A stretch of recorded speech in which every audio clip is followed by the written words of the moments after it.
Hello दोस्तों। तो आज की इस वीडियो में हम लोग पढ़ने वाले हैं बिहार बोर्ड क्लास 10th के चैप्टर्स के बारे में, जो कि संस्कृत का है। ठीक है, हम सारे चैप्टर्स के बारे में पढ़ेंगे और देखेंगे कि कौन से पार्ट में क्या पूछा जाता है। ठीक है, और किस चीज़ के बारे में पढ़ना है।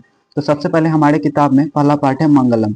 तो मंगलम उपनिषद से लिया गया है। कहाँ से लिया गया? उपनिषद से। ठीक है, इसके बाद इस मंगलम पाठ के लेखक है महर्षि वेद व्यास। कौन है? महर्षि वेद व्यास। ठीक है, इसके बाद हमारा अगला दूसरा पार्ट है पाटलिपुत्र वैभवम। ठीक, तो इस पाटलिपुत्र वैभव में हमारे प्राचीन पाटलिपुत्र पटना का इतिहास, वैभव और महत्व के बारे में बताया गया है। पहले कैसा था, उसके पहले की चीजों के बारे में बताया गया है इस पाटलिपुत्र वैभव में। ठीक है, इसके बाद अगला पाठ हमारा आता है अलस कथा, व्यंग्यात्मक कथा है, जिसमें आलस्य के दुष्परिणाम का वर्णन किया गया है। मतलब आलस्य से होने वाले नुकसान के बारे में बात किया गया है। ठीक है, और इसके लेखक है विद्यापति। कौन है? विद्यापति। और यह पाठ पुरुष परीक्षा से लिया गया है। कहाँ से लिया गया? पुरुष परीक्षा से। ठीक, इसके बाद पाठ आता है हमारा संस्कृत साहित्य लेखिका।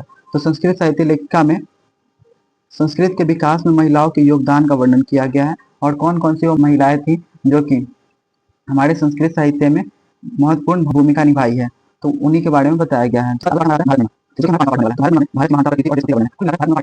पाठ है भारतीय संस्कार।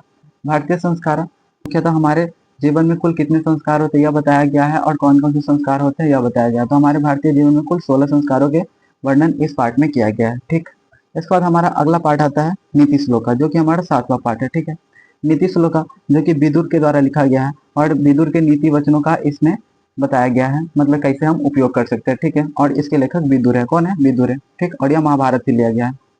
इसके बाद हमारा अगला पाठ आता है क्रमवीर कथा, जो कि हमारा 8वां पाठ होने वाला है। क्रमवीर कथा में एक राम प्रवेश नाम का लड़का रहता है, और उसकी सफलता, मतलब गरीबी से लेकर सफलता की कहानी इस क्रमवीर कथा में देखने को मिलता है। ठीक, इसके बाद हमारा अगला पाठ होने वाला है स्वामी दयानंद, जो कि हमारा 9वां पाठ है। तो स्वामी दयानंद का जीवन, समाज सुधार और आर्य समाज की स्थापना के बारे में इस पाठ में बताया गया है। हमारा अगला पाठ आता है 10, जो कि है मंदाकिनी वर्णम। वर्णम पाठ में चित्रकूट के पास मंदाकिनी नदी बहती है, और उसी को हम लोग गंगा नदी कहते हैं। तो कुल मिलाकर उस पाठ में मंदाकिनी के प्राकृतिक सौंदर्य के बारे में बात किया गया है। ठीक है, और इसके लेखक है महर्षि वाल्मीकि, जो कि रामायण के भी लेखक है, और यह रामायण के अयोध्या कांड के 95 सर्ग से लिया गया। कहाँ से लिया गया? 95 सर्ग अयोध्या कांड से। ठीक है, इसके बाद हमारा अगला पाठ आता है व्याघ्रपति कथा।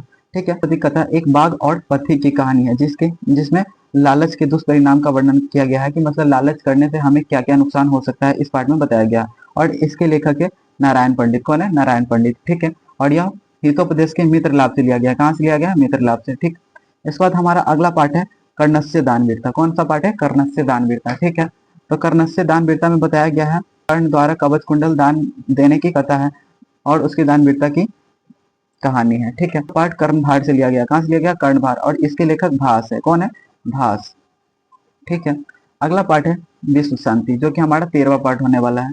विश्व शांति, और इस पाठ में हमारे देश के अशांति के कारण और विश्व शांति की आवश्यकता को बताया गया है। मतलब कि हमारे देश में कौन कौन सी चीजों से अशांति फैल रही है, और हमें विश्व शांति मतलब पूरे देश को शांत करने की आवश्यकता क्यों है। ठीक है, इसके बाद अगला पाठ है शास्त्रकारा, जो कि हमारा लास्ट पार्ट होने वाला है पहला बुक का। ठीक है, जिस शास्त्रकारा में बताया गया है भारतीय शास्त्रों और उनके रचयिताओं का परिचय। ठीक है, तो कुल मिलाकर अभी हमारा 14 पार्ट हो गया है। ठीक है, तो एक बार हम लोग रिवीजन कर लेते हैं कि कौन कौन सा पार्ट है। ठीक है, एक बार हम लोग देख लेते हैं शुरू से। तो सबसे पहला पार्ट था हमारा मंगलम। मंगलम उपनिषद से लिया गया है। ठीक है, जिसके लेखक महर्षि वेद व्यास। इतना तक दिक्कत नहीं, तो आगे बढ़ते हैं। अगला पार्ट था पाटलिपुत्र वैभव, जिसमें पटना के इतिहास के बारे में वर्णन किया गया है। ठीक है, 2 पार्ट हो गया। अगला पार्ट है हमारा अलस कथा। अलस कथा में आलस्य के दुष्परिणाम का वर्णन किया गया है। ठीक, पार्ट है संस्कृत साहित्य लेखिका, जिसमें ना महिलाओं लेखकों के बारे में वर्णन किया गया है, और उनके योगदान का वर्णन किया गया है। ठीक, 5वां पार्ट है भारत महिमा, जिसमें भारत की महिमाओं का वर्णन किया गया है। 6ठा पार्ट है भारतीय संस्कार, जिसमें संस्कारों का वर्णन किया गया है। 7वां पार्ट है नीति श्लोका, जिसमें विदुर की नीतियों का बात किया गया है। 8वां पार्ट है क्रमवीर कथा, और क्रमवीर कथा में राम प्रवेश राम की कथा है। इसके बाद 9वां पार्ट है स्वामी दयानंद, जिसमें स्वामी दयानंद के बारे में बताया गया है। ठीक है, अगला पार्ट है हमारा मंदाकिनी वर्णम, मतलब चित्रकूट में बहती है, और उसी के प्राकृतिक सौंदर्य के बारे में बात किया गया। ठीक है, और अगला पार्ट है हमारा व्याघ्रपति कथा। व्याघ्रपति कथा में बाघ का कथा है और पथिक का कथा है, और इसमें लालच के दुष्परिणाम का वर्णन किया गया। ठीक है, और इसके बाद है कर्णस्य दानवीरता। कर्णस्य दानवीरता में कर्ण के दान के बारे में बताया गया है, और वह अपना कवच कुंडल कैसे देता है यह बताया गया। ठीक है, और 13वां है विश्व शांति की, मतलब हमें विश्व में शांति की आवश्यकता क्यों है, और शांति के कौन कौन से कारण है यह इस पार्ट में बताया गया। ठीक है, और लास्ट पार्ट हमारा है शास्त्रकारा। शास्त्रकारा में मुख्यतः बताया गया है कि भारतीय शास्त्र और मतलब उस शास्त्र के रचयिता कौन है, यह शास्त्रकारा पार्ट में बताया गया। ठीक है, तो कुल मिलाकर हमारा इस बुक में 14 चैप्टर है, ठीक है। और एक और बुक है जिसमें 25 चैप्टर है, जो कि बहुत छोटा छोटा 5-6 लाइन का है। तो मतलब कुल मिलाकर ज्यादातर और टोटल इसी 14 पार्ट से आता है, ठीक है।